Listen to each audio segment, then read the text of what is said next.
out to Jonathan Taylor. Huge hole. He's at the 30. He's going to go. 10, 5, touchdown. Jonathan Taylor made a man miss the line of scrimmage and then runs it into Pater. And a one-handed INT. Are you kidding me? Kenny Moore. What a play by Nyheim Hines.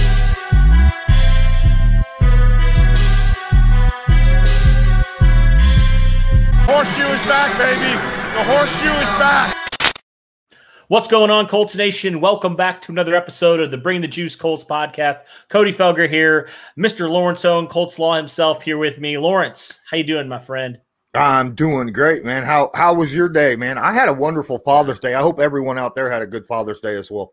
Yeah, absolutely. Yeah, my day was good, man. Really chill, laid back, kind of cloudy all day. Not a whole lot going on, but and that's kind of how it is right now with the off season. Not a whole lot going on, but the content must go on. So we've been starting this new series. I guess not really new, but new this off season. We've done it the last couple off seasons, but Derek started it off. Looked at the quarterback position. We're looking at every single position, kind of talking about it. Derek talked about the quarterback position in pretty decent depth. And so today we want to talk about a position that, speaking of depth, is pretty deep all the way through, and that's the running back position. I mean, you really look at three of these guys and you feel really confident. I mean, you could even throw four of these guys in there you feel confident about. And so we're going to kind of break it down. We're going to start with the incumbent starter from last year, Jonathan Taylor. It's interesting, Lawrence, looking at the tale of two seasons for Taylor. I mean, I looked at the first part of his season, only had one game over 90 yards, and that was week 2 against the Minnesota Vikings, and then didn't have it up to week 10 against Green Bay. Then he had 90 yards, and then from there just kind of kept building and building and building until he exploded for 150 against the Raiders and then 253 against Jacksonville to close out the season. What is your overall take on Jonathan Taylor now having a full offseason for the first time, coming in off of really a tremendous second half of the season? I think he finished 3rd overall in rushing. What was your overall thoughts on Jonathan Taylor? Well, I mean, you hit it right there. He's going to have a full offseason, right?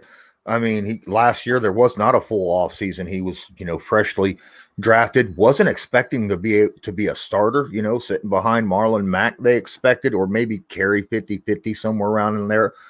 Mm-hmm. This year, I mean, he's looked at as the starter this year. He knows what his role is. He knows what he's got to go out there and prepare himself for. And I think it's great. You look at, like we was talking about, no offseason last year, not ready to start. Marlon Mack goes down week 1, and the offensive line wasn't prepared for it. They didn't know how he liked the blocks. He wasn't set up. He wasn't ready to hit that because he's got to understand how the offensive line blocks. And as the season wore on, as you say, the tale of two halves, right? I mean, Marlon Mack kind of was giving him a little bit of advice here and there about, hey, if you feel it, don't think about it, just do it. And it started to happen for him. And I fully expect him to continue that streak that he had at the end of last year as we go into this 2021 season. Yeah, it was incredible to just see his ascension and his rise from it's crazy to think about now, looking at it after his rookie season, but there were legitimately people that were saying Trent Richardson 2.0. Like, I cannot believe that people were saying that at some point in the season, but he obviously completely in the second half shifted his production. And you mentioned Marlon Mack, how he was such a great teacher despite really going out really early in the season, week 1 against Jacksonville. But he was just a great teacher for Jonathan Taylor. And now getting him back, I mean, this is something that we were excited about last offseason, the combination between these two running backs. How are they were going to split carries, how they complement each other. Marlon Mack, a lot of people seem to forget already, he was an 1,000-yard rusher in 2019 and nearly one in 2018. So Marlon Mack is no slouch, right? And I think a lot of people think Jonathan Taylor's just going to do, like, from a handoff standpoint, he's going to just get the amount of touches he did last season. But you got to factor in Marlon Mack, who's a really good running back himself. I would argue one of the more patient backs in the league. What are your thoughts on Marlon Mack and kind of his role in this Colts offense here in 2021? Well, the thing about Marlon Mack, as you mentioned, he's very patient. But another thing that's huge on him is his ability to change directions like really fast. He's able to move side to side, which is something that Taylor's not really good at. But we have to find out if that Achilles is going to affect that, right? A lot of what his production is going to be like is whether or not he's going to be able to come back fully from that Achilles tear, like you mentioned, week 1 against Jacksonville. If he's able to come all the way back, I don't see Jonathan Taylor taking 90% or even 80% of the running back snaps, because you got two different style running backs out there. Between him and Marlon Mack, both of them very, very good. Mack also shows that he's very good out of the backfield. He's also very, very good at pass blocking, helping protect. Frank Gore taught him all that. Now he's out there teaching other people. Well, not just Frank Gore, but the previous running backs coach, Tom Rathman, who was very solid in teaching guys how to pass block and run between the tackles and ball security. That's very, very important, right? And that's one thing that I've noticed about all of our running backs for the Colts. There's no ball security issues. Right. You see guys like, Ezekiel Elliott, who gets like 3-4 fumbles, or maybe even more a year, and we've seen our guys maybe 1 a season. And that's the most that you'll see. And I assume that if somebody drops it twice in a season, they're going to be like, oh, he's got fumbleitis. But that's still below league average, Right. No, I think this is going to be a more of a 60-40 type situation. And that's just between those two guys for how much they're carrying. Then you got the other running backs. Yes, you mentioned the other running backs. How about Nyheim Hines, man? I mean, last season, he had his best statistical season from a receiving standpoint. He had 63 catches. He led the Colts actually in receptions last year. He was fantastic. 482 yards, nearly 500 yards, and 4 touchdowns receiving. I felt like, Lawrence, the biggest thing that he grew in was his running between the tackles. I felt like that was kind of a thing that we weren't really sure how good he was running between the tackles, but it seemed like, at least from what we saw, he got a lot better at that. Like, he actually was a legitimate threat on the ground. What was your takeaway from Nyheim Hines' 2020 season, and how do you think he factors in to this running back room here in 2021? I think he's able to foresee the blocks and trust in his blockers in front of him a lot better. From what I've seen on the film, I noticed that he's a little bit more patient, and he knows that when a play is drawn up, he knows that block's going to happen and that lane will open up. So he will hit it. He will patiently and then smack it, just the way Marlon Mack used to run it. And I think that is probably how he grew into that last year, the patience and looking and just hitting it when it's time to hit. Nyheim Hines, a lot of people want to talk about how, well, he's that gadget guy, but we all know he don't like to be called a gadget guy, right? He does not like that. He is a football player. And that's the thing that I love about, he's not just a running back. He's a football player. He's going to be utilized as a overall football player, I believe, more so this year than he was in years previous. I think that he will end up probably lining up a lot more as a wide receiver since we got Mack back, because obviously Frank Reich said it a lot of times. You want to put your best football players on the field at the same time. And if that means that Nyheim Hines has to line up, as a wide receiver occasionally, then sometimes that's going to have to happen. Mm-hmm. But he'll still get his carries.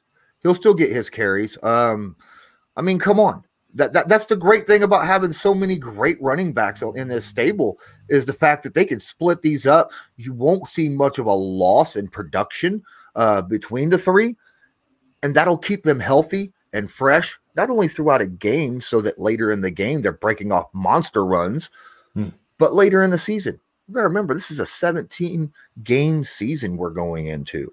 So that's an extra week, an extra game, and that's more wear and tear on the body. It'll help him stay healthy and fresh for the long haul, all the way down, even into the playoffs.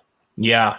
Yeah. Oh, absolutely. Yeah. That is something that can't be understated. Just how much these guys are going to help each other stay fresh. I think that's big. And that's a very underrated thing with how you really feel like you can trust all three of these guys to be very, very effective. Nyheim Hines, especially with how fast he is and how shifty he is. It's interesting how, like, Jonathan Taylor, obviously he has the speed too. I mean, we saw it many times last year, but I feel like Nyheim Hines just has something different, right? He's just more shifty. He's quick. He's a big play waiting to happen. It feels like they both are, but it feels like Nyheim Hines just has something extra, just in terms, because he was the fastest running back coming out of that draft, if you remember. So he's got some real straight line speed. I mean, he was a former track star. He's one of those guys, I think, that just I'm really excited to see how he's utilized in this offense now with more of a mobile quarterback, how they use him. Maybe they get him the ball in space a lot more. I think there's just so many things that you can do with Nyheim Hines, and it's just super exciting. But I wanted to mention the last guy here, the guy that's not really talked about a whole lot, but when he's been called upon, I thought he's been really solid, and that's Jordan Wilkins. Now, Jordan Wilkins, it's just been a bummer. It's just been, just some really, really good players ahead of him. He's just really been relegated to that reserve back role. He hasn't really done a whole lot, but he's shown some flashes when he's been been called upon, right? When there's some injuries have happened. What's your takeaway from Jordan Wilkins? Obviously the Colts really haven't used a lot of their fourth running back, but when needed, what do you think he provides for this stable here in 2021?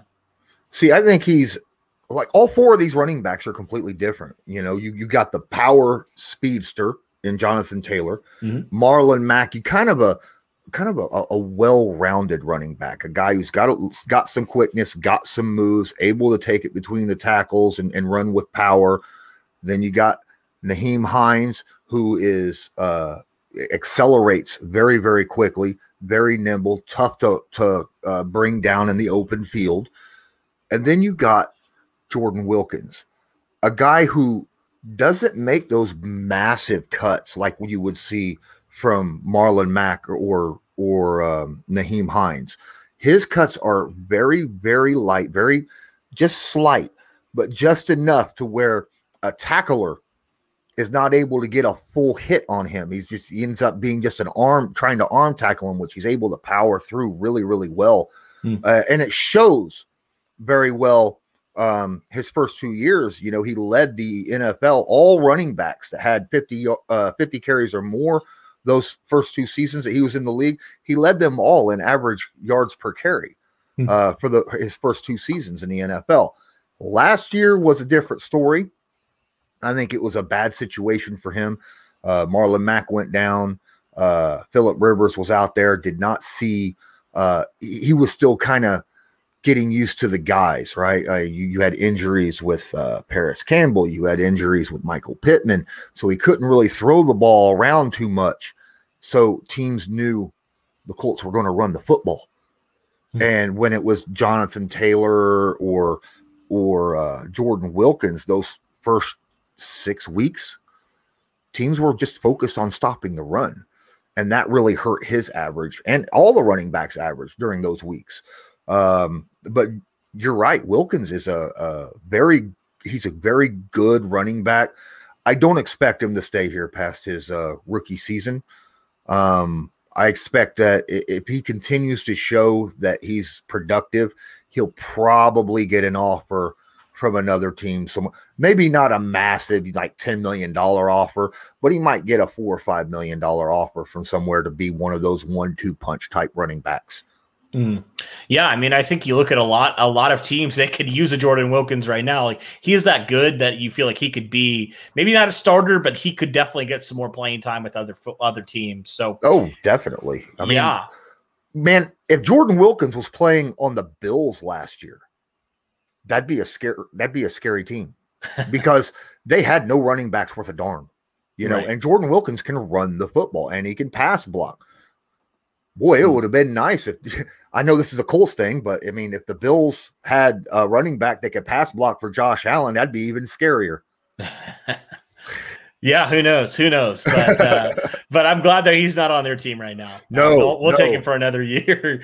Yes. But yeah, Lawrence, it is interesting. You did mention how all these running backs are so vastly different in what they provide for this Colts offense. I mean, it's amazing actually how each guy has their specialty, their thing that they're really, really good at. Marlon Mack's more of a well-rounded guy. He's just really balanced, right? You know, you mentioned just all these guys have certain things that stick out about them, and I think that honestly makes this Colts offense so unpredictable because you're just like, who are we going to stop, right? Okay, we can stop. If we stop Jonathan Taylor, we're going to stop Nyheim Hines and so on and so forth. And so I just think overall, yeah, bringing back Marlon Mack, I know a lot of people thought it wasn't going to happen, but I think it's just even more now with the 17th game. It's so crucial for what the Colts want to do. And if and when they get into the playoffs, how they can change it up and how they can just attack other teams and really put the weight off of Carson Wentz's shoulders if they can run the balls effectively, as we feel like they can with all four of these running backs in the stable. But that'll do it for this one, guys. Thanks for tuning in.